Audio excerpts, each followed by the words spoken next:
ઇમામ મેં તનયો મતો, આ બે દીકરા છે મારા. એટલે નારદજી કે મને ચિંતા થઈ, માં યુવાન અને દીકરા ગરડા હોય.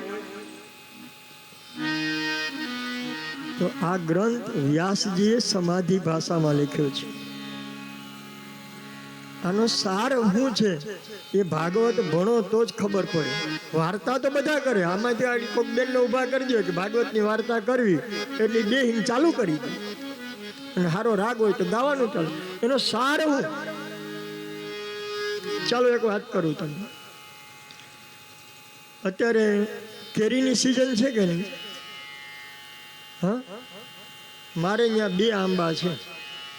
કાલ બધી બેનો એક એક પાન લઈ જાય, મારે તમને કેરી ખવડાવી. બરાબર ને બાપ? આપણે કઈ નબળા થોડા છીએ. એક એક પાન તમને બધાને આપીશ, તમારી કેરી ખાઈ લેવી. પાન હો, શબ્દને બરાબર સાંભળજો ને પકડજો.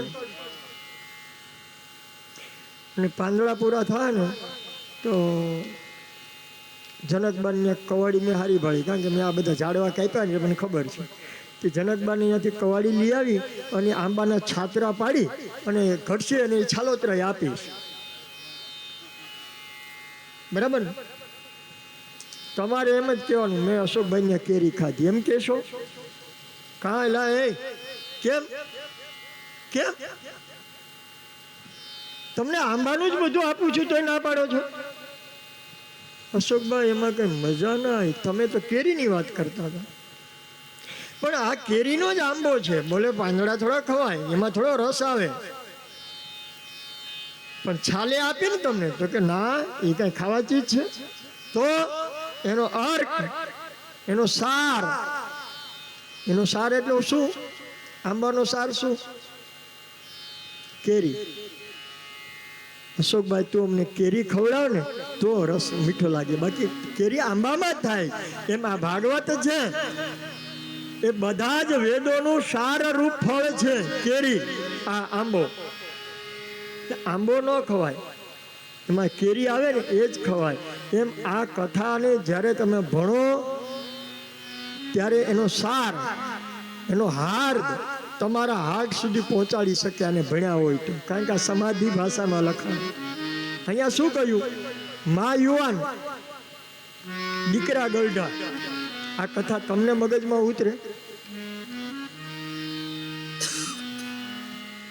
હવે જો તમને ન ઉતરે તો તમારા દીકરાઓને તો ક્યાંથી ઉતરવાનું? એ તો આ નવા યુગના સંતાનો તર્ક એ કે માં આવું કાંઈ હોય નહીં, એ તો ગોર બાપા બધું વાંચ્યા કરે ને આપણે સાંભળીને નાખી દેવા. આમ હોય? માં યુવાન, દીકરા તો ગરડા, દાંતે કે નતા, બોખાત હે તો કા ધોળા વાળ, આમાં બધી કરચલી પડી ગઈ. પણ આ કથાનો સાર એ છે કે ભક્તિ યુવાન છે પણ જ્ઞાન અને વૈરાગ્ય આપણામાં તમારામાં વૈરાગ્ય અને જ્ઞાન ગરડા છે. પરિચય આપ્યો.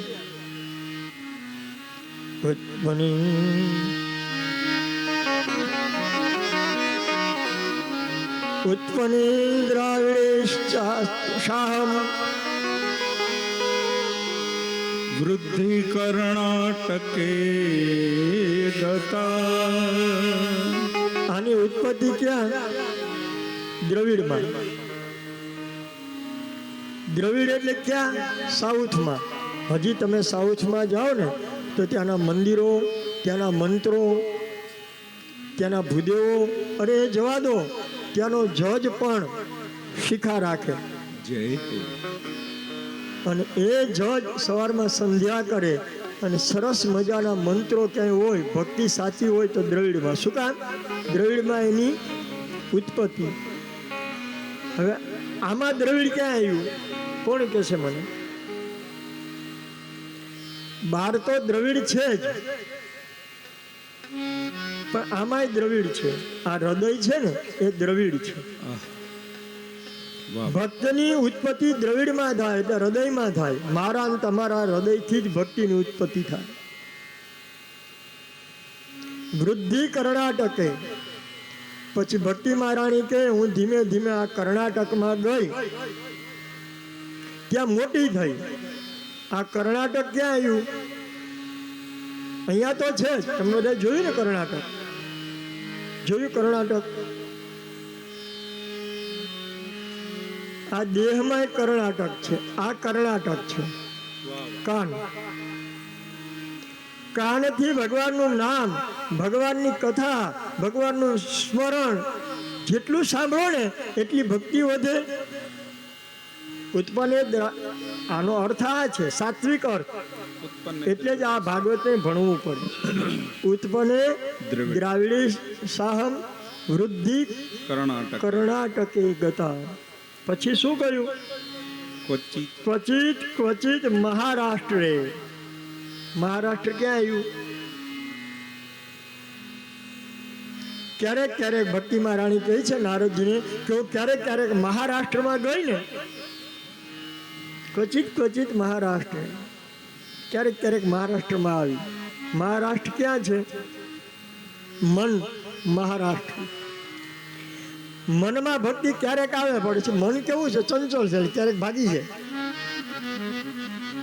મન બડા હી ચંચલ હે પ્રભુ. એટલે ક્વચિત ક્વચિત મહારાષ્ટ્રે, ક્યારેક ક્યારેક મનમાં ભક્તિ ઉત્પન્ન થાય, પાછી ઢીલી પડી જાય.